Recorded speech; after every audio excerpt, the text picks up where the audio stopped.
Hello and welcome to the Second Reproduction. This is an Otome game which has been translated into English from Japanese, and I know virtually nothing about this other than this girl right here is a soldier and this guy right here is a demon king she's supposed to assassinate.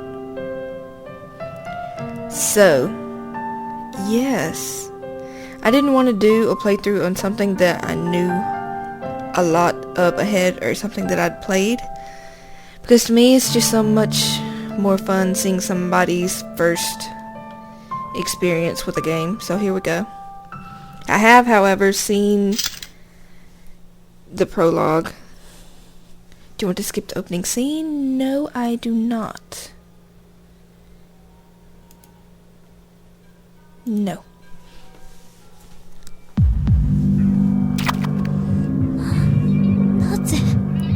Why?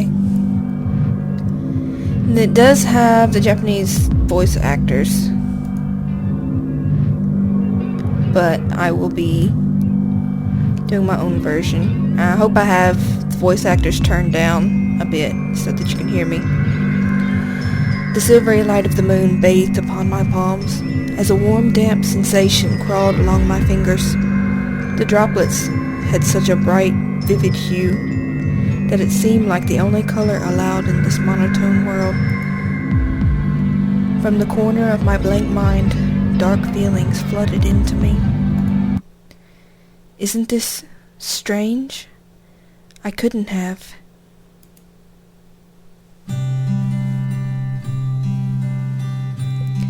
O beautiful city of Almanon, a city blessed by the rain gods and the emblem of the sun god's resting place.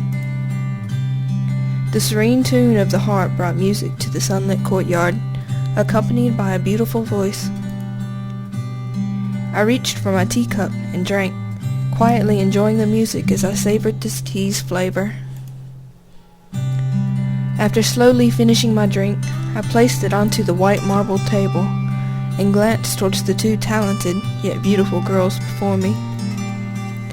The girl on the right, dressed in dark green, wore her wavy, flax-colored hair down to her waist.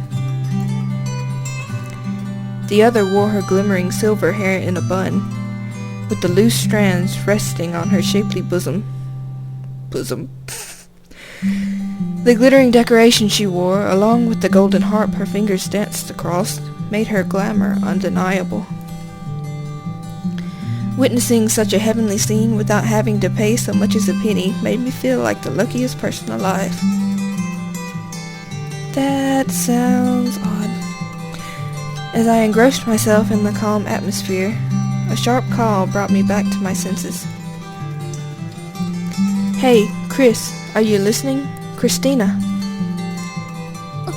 And that is us. Oh, sorry. You were playing some nice music. I couldn't hear you. Do I have this down enough? Config?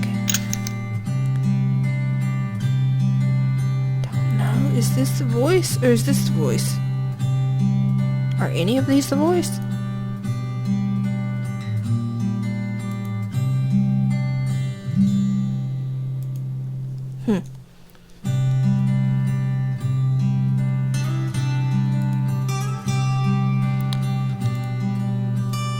Oh dear, Celis, please remember that you are a lady. You shouldn't shout in such an unrefined manner.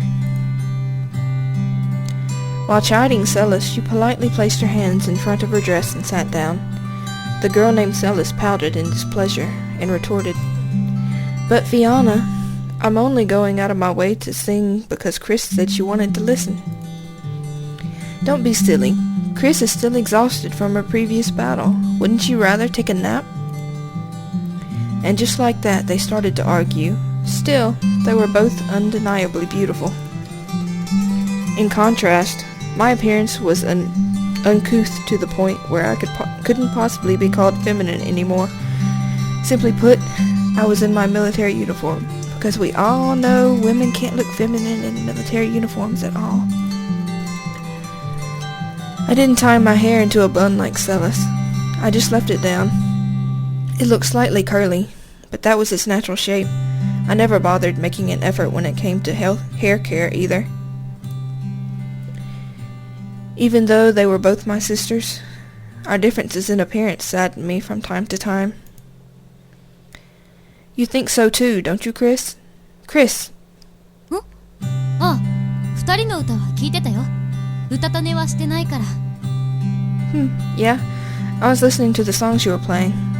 I wasn't taking a nap or anything. We're not talking about that. Those demons interfered in the subjugation a few years ago, didn't they? Sickening creatures. Like them should just die, all of them. That sounds racist. It's still... voice? Oh! Turn down. Turn down. Turn down. Turn down. It amuses me that you can turn them down separately. I'm done here. I'm done here. Escape? Yes. Okay.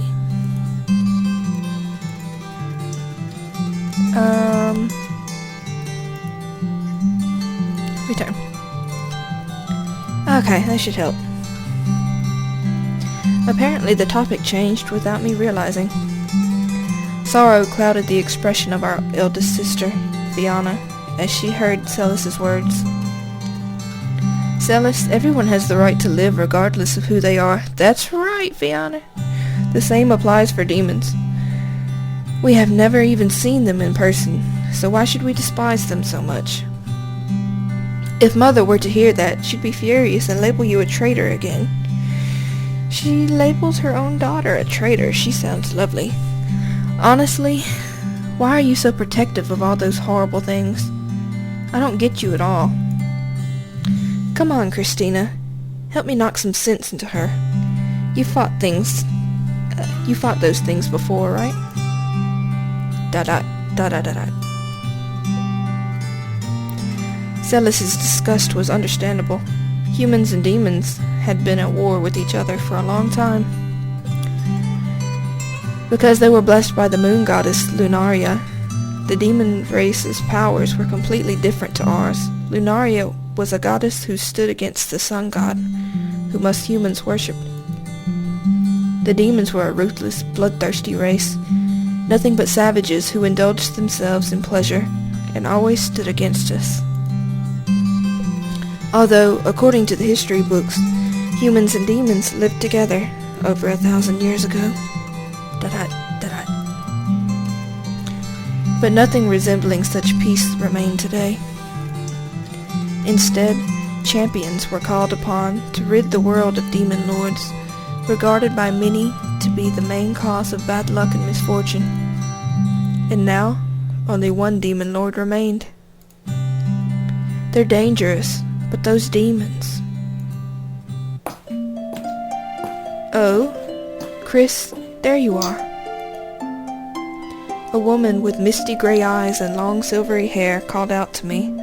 Her black dress was wrapped around her elegant form, and an almost holy radiance flowed out from her. Despite her gender, that's not sexist at all. She had an aura of authority that would force even the most chauvinistic men to kneel and obey without further question. In other words, she's a dominatrix. Her piercing gaze was undoubtedly the cause.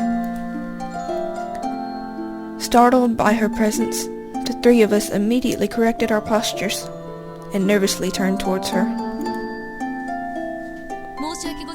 My deepest apologies, Your Majesty.